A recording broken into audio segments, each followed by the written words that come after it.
It doesn't announce itself. You're at dinner with people you've known for years, and someone asks how things are going.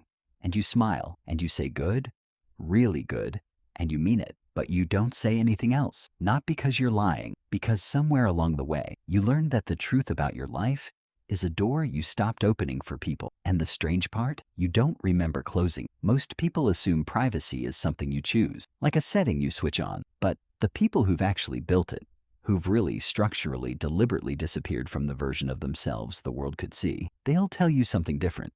It shows them, first in small ways, a number you stopped saying out loud, a plan you kept to yourself, a win you didn't post, then in bigger ways, until one day you're standing in a room full of people who think they know you, and you realize they're describing someone who doesn't quite exist anymore.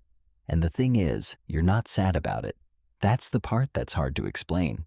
It starts with a salary. You get a raise, a real one, the kind that actually changes something. And your first instinct is to tell someone. Then you don't. Not because you're ashamed, because you've already done the math on what happens next, the questions, the assumptions, the way people start doing arithmetic in their head every time they look at you. So you keep it.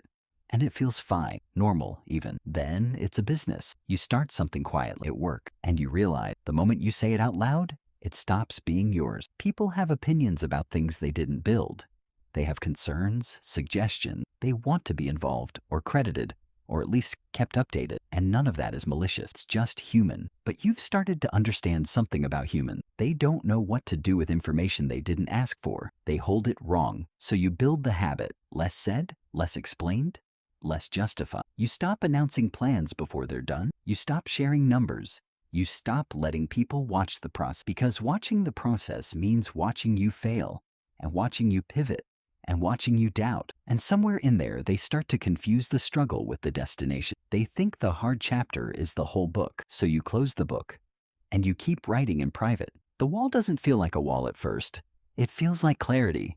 It feels like finally. Here's what nobody tells you. The wall doesn't just keep people out. It changes how you see them. You start noticing things. The cousin who never called, suddenly calling. The old friend who went quiet for 3 years, suddenly warm again. The new person at the party who laughs at everything you say and finds a way to mention, very casually, that they're going through something difficult financially. And you watch it. You don't say anything. You just watch. And the terrible thing, the thing that actually costs you something, is that you're not always right about them. Sometimes the cousin just missed you. Sometimes the old friend genuinely grew. Sometimes the person at the party is just nice. But you've lost the ability to feel that. You've traded the risk of being wrong in one direction, of being naive, of being used, for the certainty of being wrong in the other. And you tell yourself, that's the smarter trade. Most days you even believe it. Family is its own category, because family didn't sign up for this. They knew you before the wall existed. They remember the version of you that said everything, that called when something happened, that needed thing. And now you're sitting at the same table you've sat at your whole life. And there's a version of your reality they're not allowed into. Not because you don't love them, because love and access aren't the same thing anymore. You learned that slowly, then all at once. The loneliness that comes from this isn't dramatic. It's not the kind that makes you cry or spiral. It's quieter than that. It's the moment when something good happens, something really good, and your first thought is genuinely who to tell. And you run through the list, and you realize there's no one on it who would understand the full picture. So you don't tell anyone, you just sit with it. And after a while, that becomes normal too. At some point, it stops being a mindset and becomes a structure. You put assets into an LLC, then another. The names are boring, deliberately so. Nothing that sounds like a person. Nothing someone could trace back to a face. You use a registered agent for your address, a P.O. box. Your name stops appearing on things, and if you do it right, if you're careful and consistent, you become very difficult to find. Not invisible. Nothing is truly invisible, but difficult is enough. Some people hire attorneys who specialize. They're not the kind of attorneys who advertise. You find them through other people who've already disappeared, and those people don't give referrals easily. The trust structure gets layered. The properties go into it.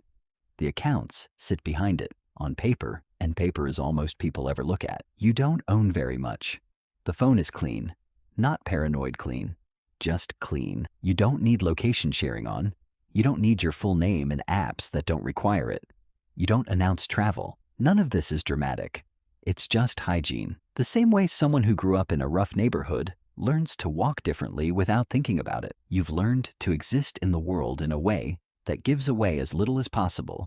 It becomes second nature, which is another way of saying you forget what first nature felt like. There's a specific feeling that doesn't have a clean name. The best description I've heard. It's like being on the other side of a window. You can see everything happening. You're present for it. You're technically theirs, but there's something between you and it. And the thing between you and it is everything you're not saying. You go to the event. You're good at the event. You laugh at the right moments. Ask the right questions.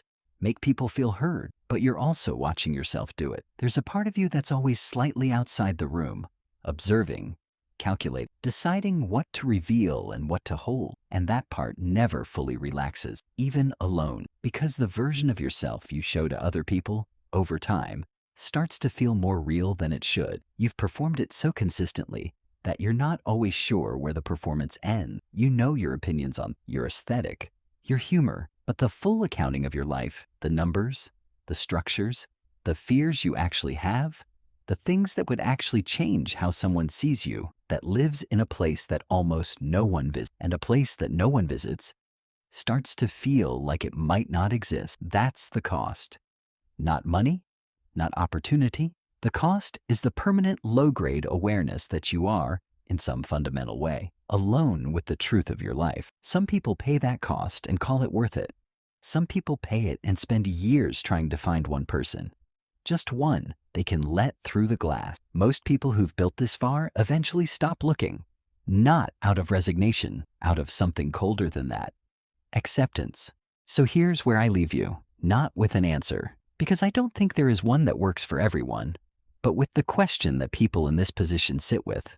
Quietly, at the end of the day, in rooms nobody else ever sees, was it worth it? The freedom is real. The security is real. The ability to move through the world without being perceived, without being targeted, without being reduced to a number someone else can calculate, that's real. But so is the dinner table, where you're the most unknown person in the room. So is the phone that doesn't ring the way it used to. So is the success you can't celebrate out loud. Most people never have to answer this question because most people never build far enough to face it. But if you're watching this, maybe you already know which side of the glass you're standing on. And maybe the more honest question isn't whether it was worth it. Maybe it's what would you have had to become to choose differently. Sit with that.